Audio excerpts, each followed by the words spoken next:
listen. So we don't need to, on this, really use a whole lot of parentheses, but we're definitely going to have to put the numerator in parentheses and the denominator in parentheses. So 1/3 minus 1/2. I'm just typing it in up here.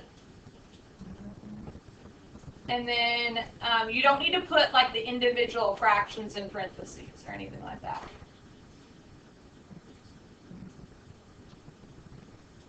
And when you press enter, you're going to notice that it looks a little bit different. That's called pretty print. That's defaulted to be on. If you had the updated system on your 84 last year, you had this as well. Okay. My answer. -10 divided by 3. -10/3. Is this the kind of answer you would have gotten last year?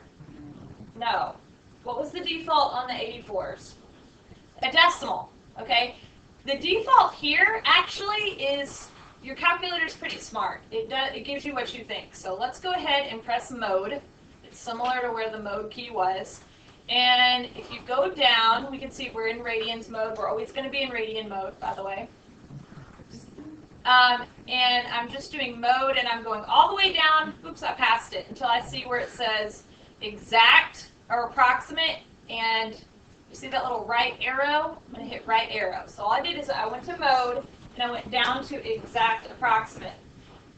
Right now, my calculator's in auto mode. I want you to put your calculator in auto mode. What that means is your calculator will give you the answer in the form that you think. So like on number 1, I typed it in as fractions. It gave me my answer as a fraction, which is nice. You can change it to always giving you the exact answer or always giving you approximate, but really auto is where we're going to be.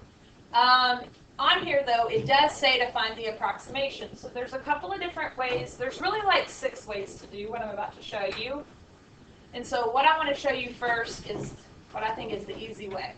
If you press F2, F2 is just this tab up here. Press F2, and number 5 says that means just approximate. Oh, not solve. We'll get to that, though. Approximate 5. And we can either retype in the whole thing, or here's another fun little thing. I can go up here and I can highlight either the answer or that. I'm going to go ahead and highlight -10/3. And when I press enter, it'll automatically paste it in. Okay? So it's kind of like second answer, except you pick which one you want. It's a little bit easier to use. In the 84s, did we have to close parentheses? Yeah. Not anymore. No, we didn't. Now we do. Your teacher might have told you you did. You were supposed to. But you got to close those parentheses. So that's how you approximate. All right? By the way, with decimals, your book is going to tell you sometimes to go to 4 places. The AP test is to 3. So if you're ever not sure, just go to 4 and you'll be good. You'll be accurate enough. Okay. If you ever want to clear this out, you can press clear. But if you want to clear the whole thing, remember you got to go up to F1 and clear the whole thing.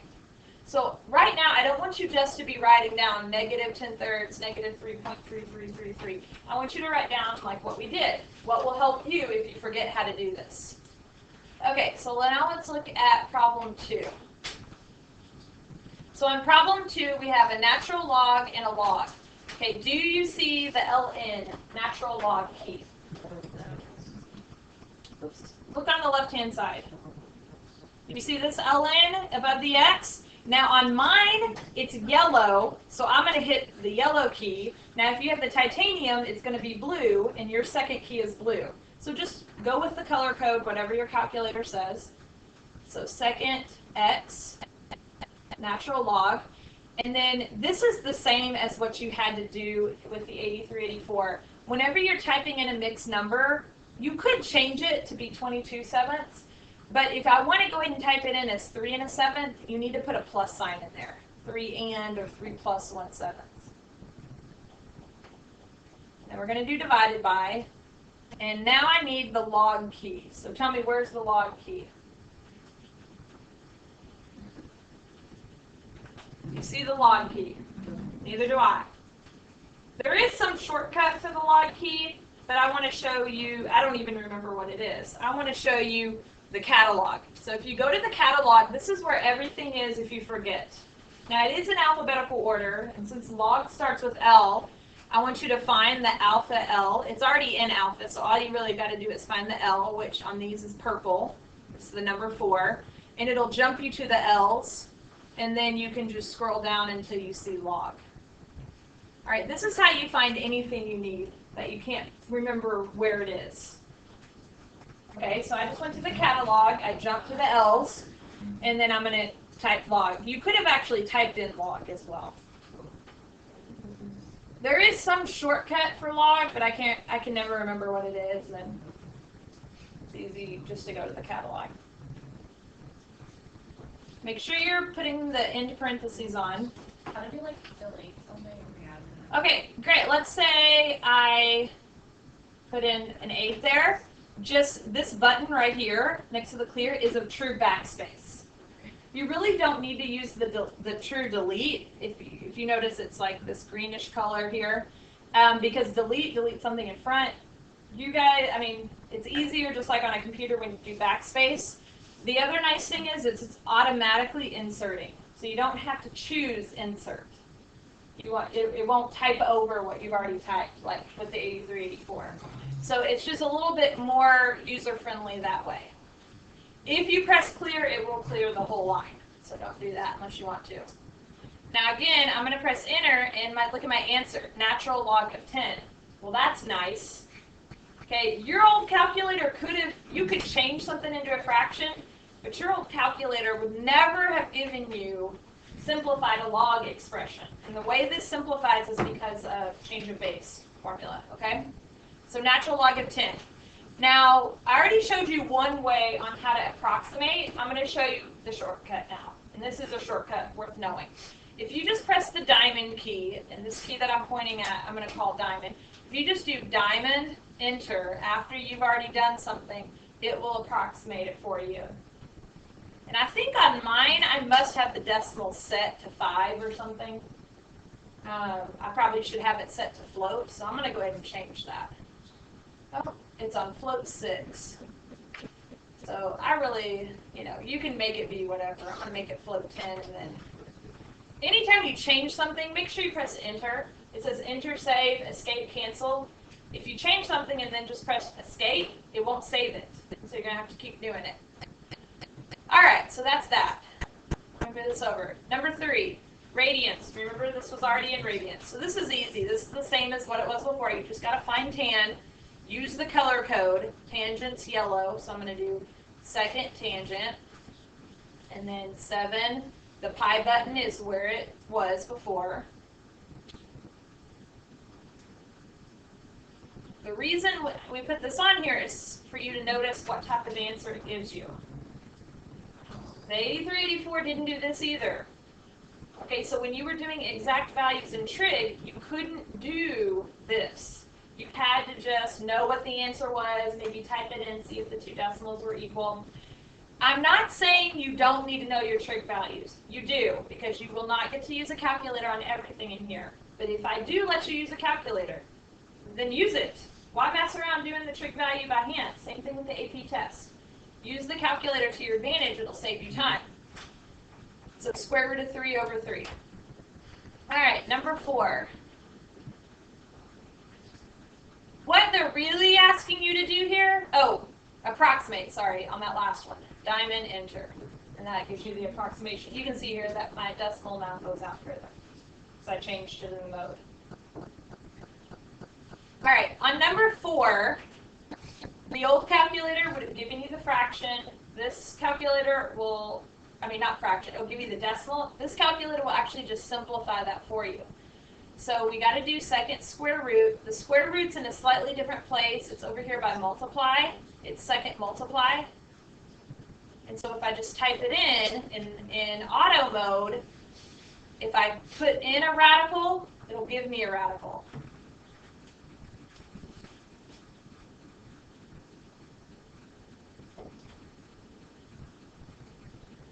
Very nice.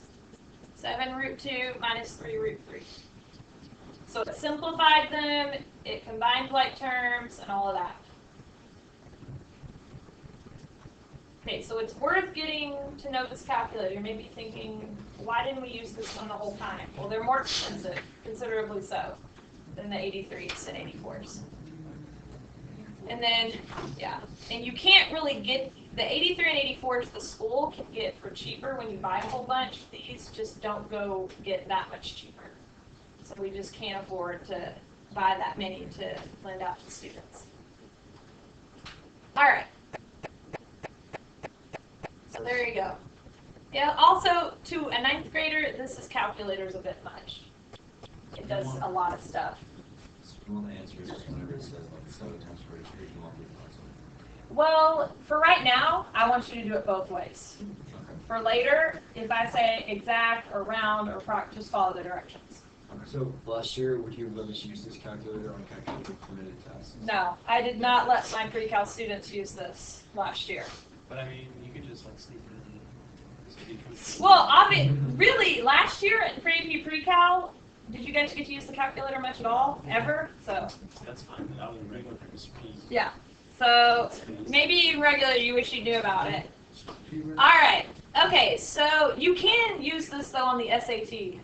Yeah. Okay. The only calculators you can't use on the SAT are the ones that look like a keyboard, the QWERTY keyboard. All right. So now let's look at number 5. Why is that?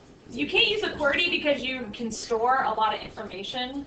And you can store it on this calculator, but you can't store it easily. And they're afraid you're going to take questions away and tell everybody about it. All right, so number 5A, real simple, just type it in. 2.84 minus. You do need to be careful about the negative. You know, don't get your negatives and minuses mixed up. That's the same as the other calculator. You have to know which one you're using.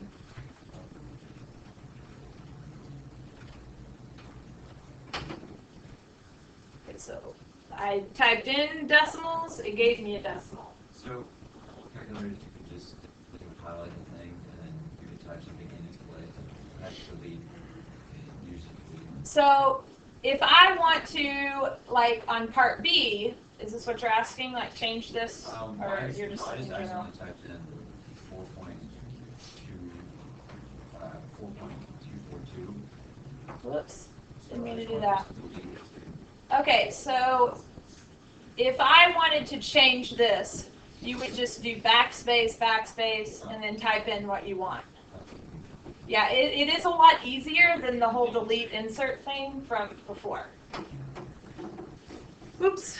Okay. And then you get your answer. So this brings me to the next thing, which is if I want to change instead of subtracting these two expressions, I just want to divide. Go over here to where the minus is, backspace it, change it to a divide. It automatically inserts it in. It's not going to type over anything. Why do you think the SAT allows something to see? I don't know. I know a lot about the SAT, and I know not a whole lot about the ACT. I probably know about as much as you do about the ACT. I don't know. It's just a different animal. Oh, ACT is measuring how much you actually know, and this calculator can't really. That's probably, you have to apply it. Yeah, this calculator does everything for you. So if Yeah. you're already experienced on it, we don't know. That's true. Do they know how to do it, or did they just? I haven't looked at an ACT since 1996, probably. Oh man, that makes me feel really old. Okay, we're gonna move on then to 6A. So if this bothers you, remember just go up to F1, clear. You don't have to do it, but if it bothers you, there you go. All right, so 6A, those bars mean absolute value. Now you may look at this symbol to the left of the 7 and say, hey, that's absolute value. It's not. Does anybody remember seeing absolute value or ABS? Yeah. It's in the catalog. Now there is a shortcut, but the catalog, especially like right now, it's stuck on L. But if I hit the equal sign, which is the A, it's the first one. This is actually shorter than the shortcut. Okay, so absolute value 35 caret 3.1 minus. Yeah, we just go to the catalog, go to the A's, and choose ABS. Please ask if you missed something.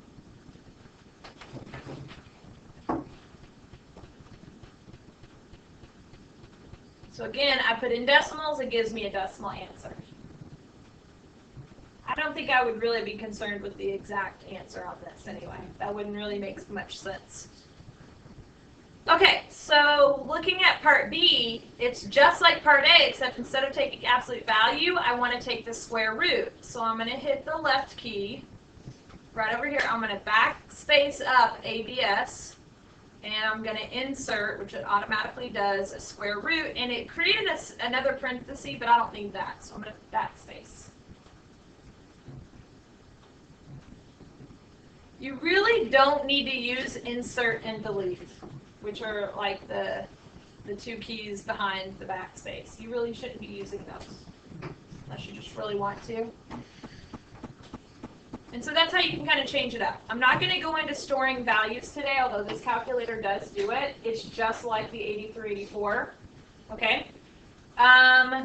I do want to go ahead and clear your variables because some of you might have a number stored for X and it could throw off what we're going to do next. So this says clear your variables F6. So I don't see an F6 button until I look right here, and it's hard for you to probably read this far up, but there's a yellow F6. You should see it on yours. So second F1 is F6. It says clear A to Z. So I'm going to do that. Enter for yes. And it doesn't seem like it did anything, but what it did is if your calculator had stored the number 2 in for X, well, that's going to really be thrown off here when I start using X. I want to use X as a variable, so we're going to clear our variables when we need to. Okay, so let's look at number 8. It says solve the equation. Now, before we do it on this calculator, tell me, how would you do this without a calculator? Factor? Does that factor? No, it doesn't. So what else you got? It's a quadratic. If only there were a formula. Yeah. Quadratic formula. Okay, I'm not really in the mood to do that today. So how would you do this on the calculator that you know how to use last year? Plug the notation into y equals and then do 0 into y. Yeah. And then you would just graph it and find the intersection. Yeah, you graph the parabola, you graph y equals 0, you find the intersection. It wasn't that hard, you know how to do it. You can continue to do it that way if you want. I'm going to show you something else that you might find interesting. So back up at F2. F2 is for algebra. We saw this earlier when we looked at approximation. Number 1 says solve. Not in solve, but just the plain number 1 solve. Select that, and it's going to say solve what? So now we're going to type in our equation. So we're going to do x squared. There's no real shortcut to squared. I found it on here, but it's more buttons than just doing caret 2. So I just do caret 2 for squared. Minus 3x minus 5. And I need to write the whole equation, so I need to write equals 0. The equals button is easier to get to on this calculator. Equals 0. And if I were to go ahead and press enter, or even put parentheses enter, it's going to give me an error. Okay? It doesn't want me to do that. This calculator does a lot more than you think. So it'll solve multivariable equations, meaning there could be an x, y, and a z, and it'll solve for x. We need to tell it what variable to solve for. And it may seem obvious here because there's only one variable, but you're going to have to do a comma, which is right above the 9, and then x. Don't forget that. It won't do it without that comma x at the end.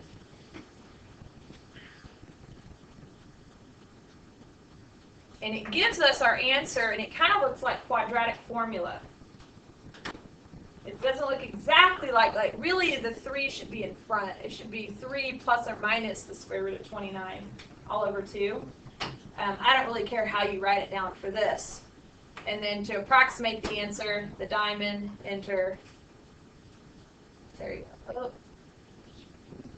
After the equals, what did you? there we go. 0, Yeah, you just write it equals 0. You write the whole equation, and then you do comma x. Okay, so I'm going to write it down right here just to make sure we all got it. You do solve x squared minus 3x minus 5 equals 0. You do the whole equation, and then you say, what am I solving for? I'm solving for x. That's called the argument. And so when you type all that in,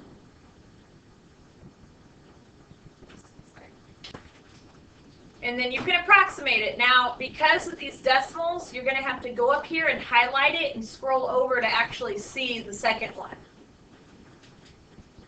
But now it's hopefully getting just a little bit more intuitive. You understand how it works a little bit better, and you know how to use the arrows. It'll get easier as we go. So there were 2 answers for that one. Okay, now I want you to go ahead and do number 9 on your own. Why is it like Very similar to the one we just did. why is it different? Because, well, I mean, one's 3 plus square root of 29 over 2, and one is 3 minus square root of 29 over 2. It's like on a test. Would you, like if you just did. I would one accept together- either one unless I said, this is how I want you to write your answer. Okay.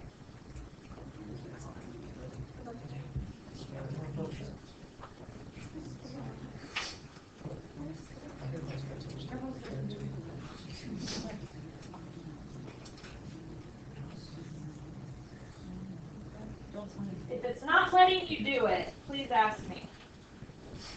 Is there anybody else that needs to get on the seating chart?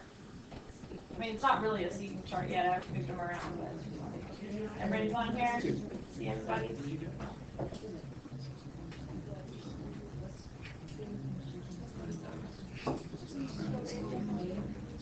There we go.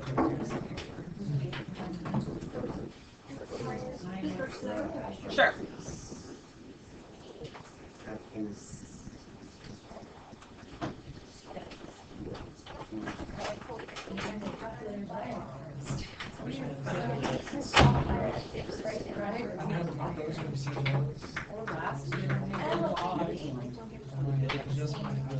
Okay, what did you get? X equals 2. Anybody need some help with that? Typically, you're not going to get a wrong answer. It's just not going to give you the answer. Okay? This is a very useful tool. If in a calculus problem, one tiny, tiny step is to solve that, you don't want to have to solve it by hand if you don't have to, and you really don't want to have to graph it if you don't have to. This is much quicker to do. All right, let's look at the next page. Expand. That just means multiply it out. Does anybody remember seeing expand anywhere? Yeah. Yeah. It was in the catalog, it was, and it was also under F2. This is where we had solve. Notice that factor's up here. This will factor for you. And so, but let's go ahead and select expand. And I just want you to write this in. Now you are going to have to use an extra set of parentheses, one for the x plus y, one for the entire expression. You don't need to do comma x because we're not solving for x. You only need to do that comma x when you have an argument, when you're trying to get an answer. We're not really trying to solve anything here, we're just multiplying it out.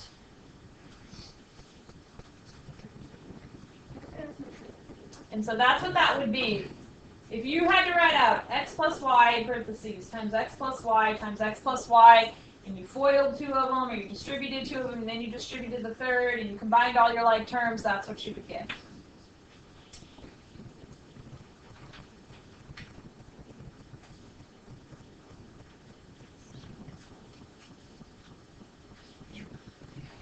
All right. Factor works very similarly. Okay, let's look at number 14, which is talking about graphing. Now, where was y equals at on the old calculator? Top left. It still is, but do you notice the color? Yeah, so we need to do diamond F1. And it takes us to y1. And so I'm going to clear out anything I have. You go ahead and clear out what you have. And they're cube root of 3. Again, this is one of those where there may be a shortcut, but it can't be really shorter than what I'm about to do, which is just x to the 1/3. Which I want to make sure everybody really understands. That's all that roots mean, is to the 1 over power. And then minus cosine. So second z will give you a cosine. We need to be in radians. And if you're ever not sure what mode you're in, it is down here at the bottom as well. But stay in radian mode.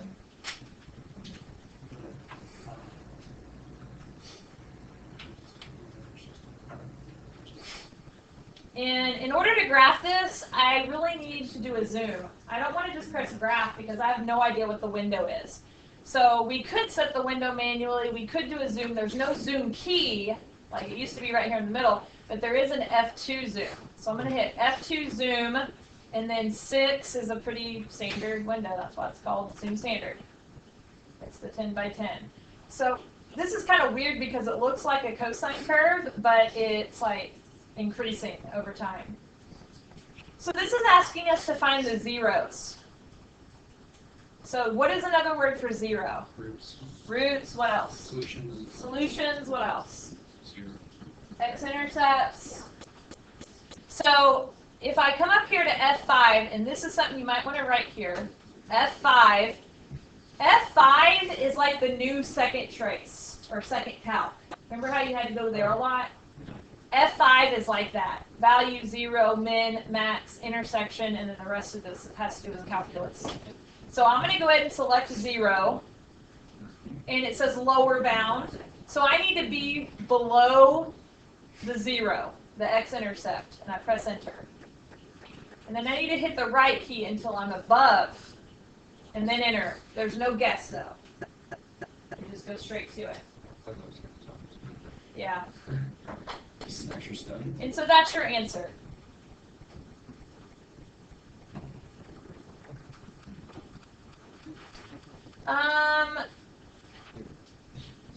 Let's look at number 15. We're going to go back to y equals. Whoops. Get y equals. Anytime you're stuck in something, by the way, just hit escape. Like it wouldn't let me do it from where I was. Oh, it's because I'm doing second F1. Did y'all notice that? There we go. Diamond F1. Okay, so I'm going to clear that out. And I'm going to go ahead and type this new thing in. I am going to go ahead and put the whole numerator in parentheses. I could probably do without it. I'm going to go ahead and tell you you could have. But sometimes it's really hard to know when to do what. So if you have a fraction, it's nice to just know for sure that you're typing it in right. And when you press enter, the pretty print should be able to let you know you did type it in right or you didn't. It should look like the paper.